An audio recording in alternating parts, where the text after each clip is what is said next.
Bienvenue sur Africa 24 avec notre décryptage du jour. La diaspora camerounaise impliquée dans le développement de son pays d'origine.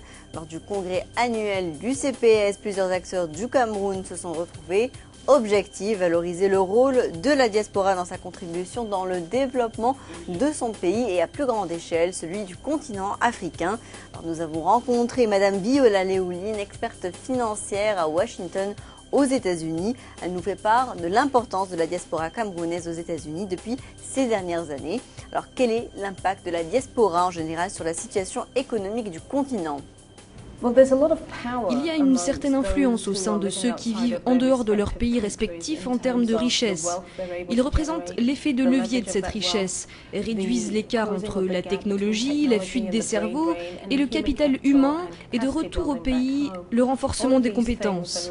Si la diaspora, en particulier celle des États-Unis, prend en compte tous ces paramètres, elle peut contribuer à des changements concrets et à la croissance au Cameroun.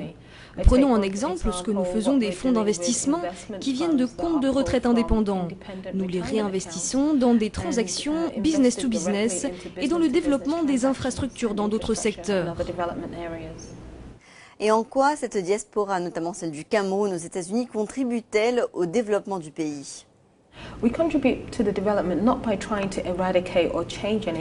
contribuons au développement, non pas en essayant d'éliminer ou de changer quoi que ce soit, mais en apportant une valeur ajoutée à ces projets prometteurs qui nécessiteraient une amélioration et un soutien en renforçant leurs capacités technologiques par des investissements directs.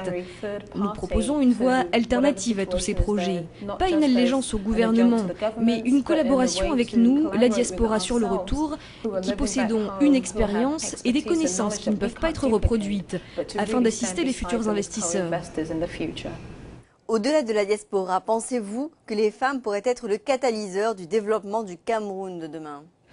Oui, absolument. D'un point de vue historique, les femmes en Afrique ont toujours été un pilier dans le secteur des petites et moyennes entreprises, toutes entités et pays confondus. En apportant du soutien aux femmes qui ont une fabuleuse capacité à collaborer et à travailler en équipe, nous pouvons faire de n'importe quel secteur de la société une plateforme permettant de créer de la richesse, de la valeur ajoutée, diriger l'économie, comme je l'ai dit, et leur permettre de se distinguer en toutes circonstances et exceller autant que leurs homologues masculins.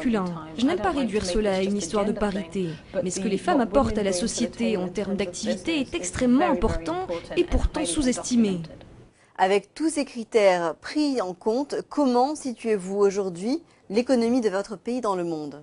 Le Cameroun est vraiment unique et spécial. Il se positionne à la fois comme une passerelle entre l'Afrique centrale et l'Afrique de l'Ouest, et pour la plupart d'entre nous, membres de la diaspora, représente la porte d'entrée des technologies occidentales, des structures économiques et des centres d'influence, de décision et de répartition des richesses. En Afrique, lorsqu'on fait référence au Cameroun, on le surnomme l'Afrique en miniature en raison de cette diversification des ressources géologiques et géographiques et autres éléments qui en font un pays majeur. Nous avons une excellente agriculture, d'excellentes infrastructures, une stabilité qui n'a rien à envier aux autres pays et une main-d'œuvre très qualifiée, ainsi qu'un très bon taux d'alphabétisation qui laisse présager un avenir relativement prometteur en termes de capital humain. Comme vous le savez, la population de l'Afrique va doubler d'ici à 2040 et le Cameroun prend ce facteur en considération. Le Cameroun pense pouvoir remplir les objectifs pour le grand millénaire du développement en 2015. Quelle est la stratégie de la diaspora ? Cela va nécessiter beaucoup de travail, d'efforts et de compromis, non seulement de la part du gouvernement envers la diaspora, mais aussi de la part de la diaspora qui doit se coordonner afin de maintenir le dialogue avec le gouvernement, être sur la même longueur d'onde, défendre les mêmes intérêts et ainsi agir en un seul et même groupe. Je pense que cela est réalisable. Mon entreprise et moi-même, nous y engageons. Nous nous assurons que, peu importe les capitaux et investissements nécessaires, nous ferons en sorte que le Cameroun et son gouvernement nous fassent aller de l'avant. Merci de nous avoir suivis pour ce décryptage. Restez avec nous sur Africa 24, l'information continue.